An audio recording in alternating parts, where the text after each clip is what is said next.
Hello বন্ধুরা, সীমাস ব্লগে তোমাদের সবাইকে অনেক অনেক স্বাগত। আশা করি তোমরা সবাই অনেক ভালো আছো। বাট আমি না একদম ভালো নেই। কারণ কি কি বলবো, তোমাদের সাথে যেটা শেয়ার করার জন্য আসলাম যে আমি আসামে এসেছি, ঠিক আছে, একটা নতুন বাড়িতে। তো চলো সেই বাড়িটাই তোমাদের কাছে দেখাবো। তো বাড়িটার কী অবস্থা হয়েছে, বিশাল খারাপ অবস্থা, আর আমার অবস্থাও খুবই খারাপ। তো চলো তোমাদেরকে আমি দেখাচ্ছি। তো একদম সিঁড়ি দিয়ে 3 তলায় আমাদের রুমটা ছিল। তো আমাদের কতগুলো রুম আছে দেখাচ্ছি। দেখো, এটা হচ্ছে একদম আমাদের রুমের ফার্স্ট দরজা। তো দেখো, এটা ঢুকেই একদম ফার্স্ট রুম এটা। তো আমরা যখন আসি এখানে, তো পুরো রুমগুলো ফাঁকা ছিল। এবার আমরা এসেছি, আমরা আমাদের যত জিনিসপত্র ছিল সমস্ত কিছু নিয়ে এসেছি। জুতোর থেকে শুরু করে, বাসনের থেকে শুরু করে, জামা কাপড়, প্রেশার কুকার, দেখো বোতল, হেলমেট, একটা সংসার করতে গেলে যাবতীয় যা লাগে সমস্ত কিছু এক জায়গা থেকে আরেক জায়গায় নিয়ে এসেছি। দেখতেই পাচ্ছ চারিদিকে সমস্ত ছিটানো রয়েছে, কারণ কি আমরা আগের দিন রাতেই এখানে এসেছি। এটাই হচ্ছে দেখো ফার্স্ট রুমটা। তো এখানে সমস্ত কিছু ছেটানো রয়েছে।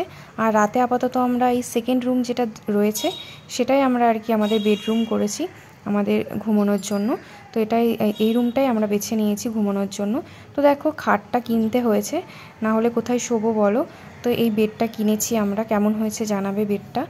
আর দেখো, এই রুমের মধ্যেও সমস্ত কিছু ছেটানো রয়েছে। আগের দিন রাতেই আমরা এখানে শিফট করেছি, আর শুধুমাত্র এসে একটু খেয়েছি, এই যা।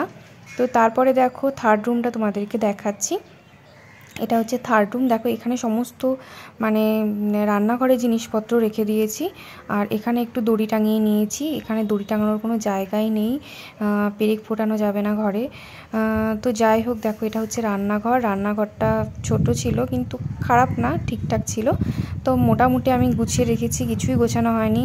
সবে আমরা যেহেতু কালকে রাতে এসেছি, আস্তে আস্তে সমস্ত কিছু গোছাতে হবে। আর এটা হচ্ছে টয়লেট। তো এটা বেশ অনেক বড় আছে আর পরিষ্কার পরিচ্ছন্ন আছে, আমার বেশ পছন্দ হয়েছে। তো এটা হচ্ছে রুমটা। এই রুমটা আমাদের প্রয়োজন নেই, তাও আমাদের বাধ্য হয়ে নিতে হয়েছে 3টে রুম দিয়ে। আর এটা দেখো বারান্দা। এই বারান্দাটা অনেকটা বড়। আর এখানটায় দেখো একটা সুন্দর ঠাকুরঘর রয়েছে। যেহেতু আমার এটা আগের ভিডিও, তাই জন্য তোমাদের ঠাকুরগুলো আমি দেখাতে পারলাম না। বর্তমানে আমি এই ঘরে ঠাকুর বসিয়েছি। তো পরে যদি চাও তোমরা, আমি অবশ্যই পরে ভিডিও দেব। তো আমি এখন ঠাকুর পুজো করি। তো যাই হোক বন্ধুরা, আমার তো এই বাড়িটা ভীষণ পছন্দ হয়েছে। তোমাদের কেমন লাগলো আমার এই রুমগুলো, এই বাড়িটা, তোমরা অবশ্যই কিন্তু আমাকে কমেন্টে জানাবে। আর এই সাইডটাতে দেখো একটা কল রয়েছে, এটা হচ্ছে ঠাকুরের সমস্ত জিনিসপত্র ধোয়ার জন্য।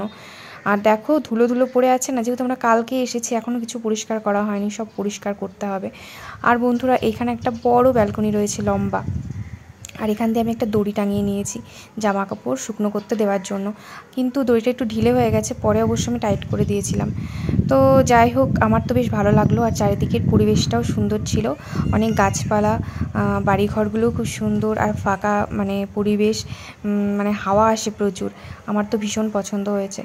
তো বন্ধুরা, তোমাদের কেমন লাগলো তোমরা অবশ্যই আমাকে জানাও, ঠিক আছে? আমার এই রুমগুলো কেমন লাগলো অবশ্যই জানিও, ঠিক আছে? তো সবাই ভালো থেকো, লাইক করো, কমেন্ট করো, ঠিক আছে?